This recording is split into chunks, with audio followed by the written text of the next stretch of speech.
Hi guys, all right, Dion Pouzon here, Organic Producer Magazine. Thanks for joining us. One of the things here at Organic Producer that we really wanted to focus on was actually get in touch with a farmer and follow the steps that it takes for this farmer to not only become certified, but at the same time, every single step in between. Today, folks, we're joined here with Bill Adams. Bill Adams is an aquaponics farmer from Medina, Ohio. As I was saying earlier, the processing aspect of his business is actually a reality, can be a reality, but he needs the necessary steps to get there. So we've entrusted the Organic Processing Institute out of Middleton, Wisconsin, to help with some of the questions that Bill has. First of all, I'd like to introduce you to Bill Adams. Again, this is Bill from Medina, Ohio. Thanks for joining us, Bill. Thanks for having me.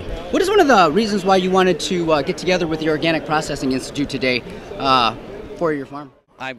The facility that we own, Medina Aquaponics, is about a 40,000 square foot facility in Medina, Ohio, about 3 acres.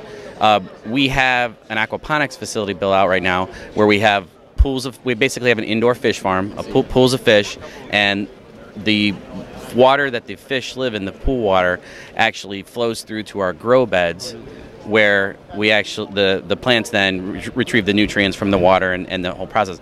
So what we'd like to do, we've been certified by the Ohio Department of Agriculture to be a farm, which means we're allowed to grow, pick, package our greens for retail sale. Our next step in the process, which we'd like to do for 2014, is to move or create a room in our facility where we can then take the next step, because right now we rent a kitchen where we actually create a salsa and a pesto. So that's what brings us here to the Organic Processing Institute. Yes. That's wonderful. Yes. So what we're going to try to display here through this quest, guys, is Bill is going to be asking the Organic Processing Institute some key questions and helping him with the processing and also anything else that he might be able to think of where he would like to get the assistance of the Organic Processing Institute. So I'm going to be turning this over to Bill. I'm here with the Organic Processing Institute, and I'm basically working through some of my questions, some of my issues, some of my problems, and I'm going to turn it over to Elena, who's going to describe some of the things that they offer to someone like me who's trying to figure all this stuff out. Hi, Bill. So the Organic Processing Institute is a nonprofit. We're 2 years old, and we're kind of a resource center for processors in the upper Midwest. As you see, we focus on Wisconsin, Iowa, and Minnesota, but we don't turn people away. So we want to help people who are doing any kind of processing, so that can include packaging, as well as the other more involved processes like canning, freezing, drying, baking, any of those. The definition for processing includes handling. So that's one of the things that's important to know. So in that way, we try to provide education and networking and facilitating technical assistance, because there are so many different areas of technical assistance that can be appropriate. For example, sourcing organic ingredients, and our newest one is processing with a co-packer. We also, in the line of doing education, we also have a new program called the School for Organic Processing Entrepreneurs, where we have a variety of topics that run the gamut from business planning to operational issues to labeling and working with distributors and getting into stores. So that's been an interesting endeavor for OPI. And then our website also talks about news and events that are related to processing. And we also do research with processors to find out some of the issues that they sometimes encounter in their work. So we're very eager to find out more about your operation, and I think my colleague Jenny would like to ask you some more specific questions. Great. Thanks, Elena. Bill, I'm so glad you're here, and it's so great to meet you and hear about what you're doing. When people like you contact us, one of the first things that we ask is a little bit more information about what you're doing, where you've come from, how long you've been at this, and where you want to go. So I'm wondering if you can tell us a little bit about the greens that you're selling.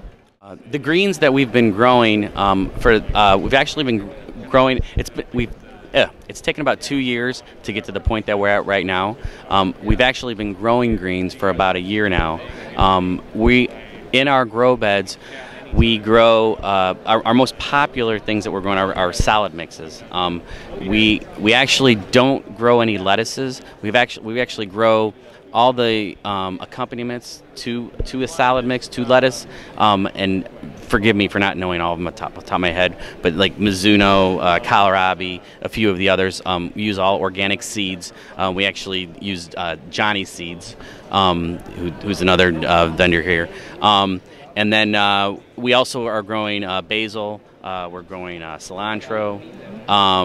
We've actually been taking on trying some vegetables. We're doing like green beans. We actually got our first contract with a big grocery store chain in Medina. One of the things that they asked us for during the wintertime is green beans, because they have problems getting green beans. So we've actually been trying out more green beans. We grow our greens through an aquaponic process. We pick them as they become mature. Once we then wash them, and we package them in the bags you would see at the grocery store, the plastic bags, and then they're heat sealed. So we fill the bags and they're heat sealed, and then we label them. And that was one of the questions I had back to you.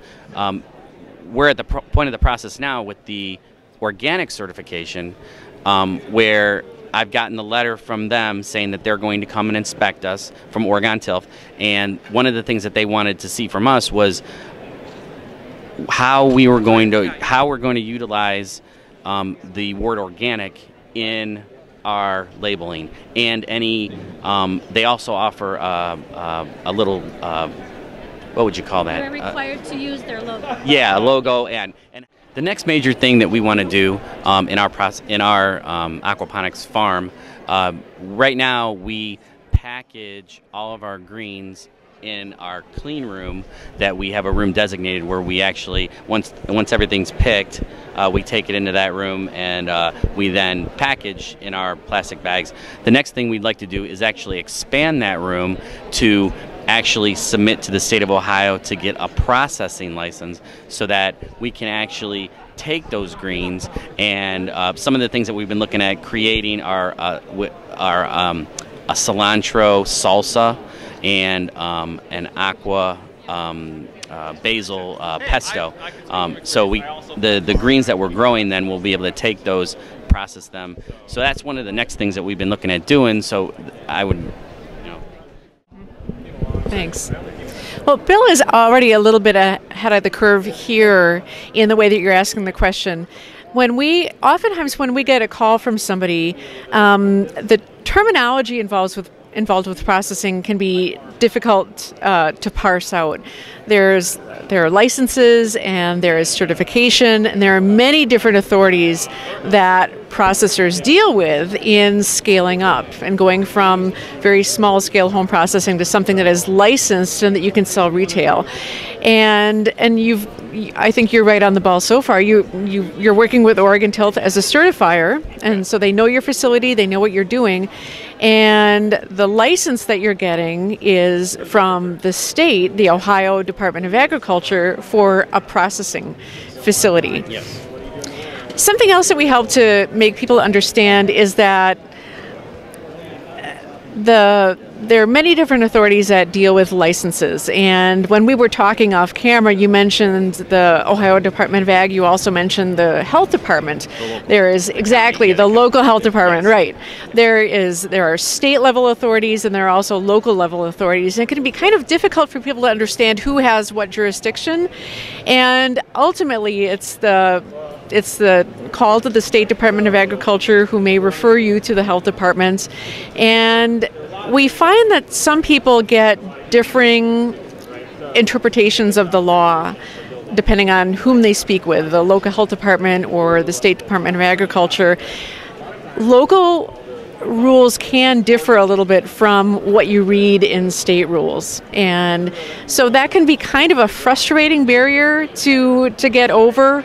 But it's a lot of, the take-home lesson here is that it's a lot of homework. It requires allowing a lot of time to track down the right person and get the interpretation that you need coming from exactly the right authority. Yes. A lot of explaining to them what it is you're exactly doing. A lot of explaining to them exactly what you're doing and trying to figure out who's the right agency that you should be getting the license from, be it the county, depending on your state, but in Ohio, whether it's a county a piece of legislation that you have to deal with, or whether it's the state.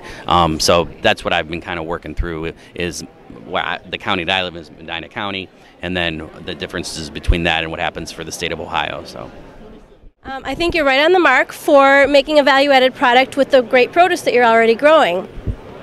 But I think I want to just caution you that there are a lot of hoops you have to jump through. So you said, what do I need to outfit this licensed kitchen or area where you want to make the value-added products? First and foremost, your Department of Ag is going to tell you it needs to be cleanable. So that affects the type of walls. That affects your lighting. You have to have covered lighting. It affects your flooring. But other things are not as tangible. You have to have a recall plan.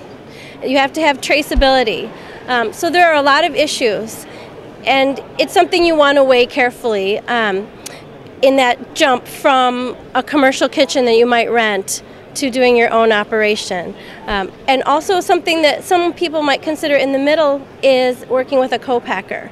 So a co-packer is an operation that's already in existence that processes product for different people. And one of the advantages of going with a co-packer is that they've already got their systems in place for recall, for traceability, for labeling, for packaging. And so it's a little bit hand-holding in a way, as compared to kind of the big monster you're thinking about of your own licensed kitchen. So to just think about what a co-packer is, and would that be a possibility, or is it more cost for you to go with them? It may be something you might want to consider and look into. And just in case you want to look into it, you might want to look at our new fact sheet. Exactly. Well said. The Organic Processing Institute aims to maximize business-to-business B2B networking. We love to hook organic processors and the businesses that support organic processing up with each other. And so we provide a classified ad service on our website, and you would be more than welcome to post the need for specific ingredients, or if you're looking for packaging, if when you scale up you need certain specific pieces of equipment. Those would be great things to post on our website, and people looking at that might ante up and say, hey, I'm getting rid of one of these, or yes, I've been looking for a market for this kind of thing. Right. That would be perfect. Yes.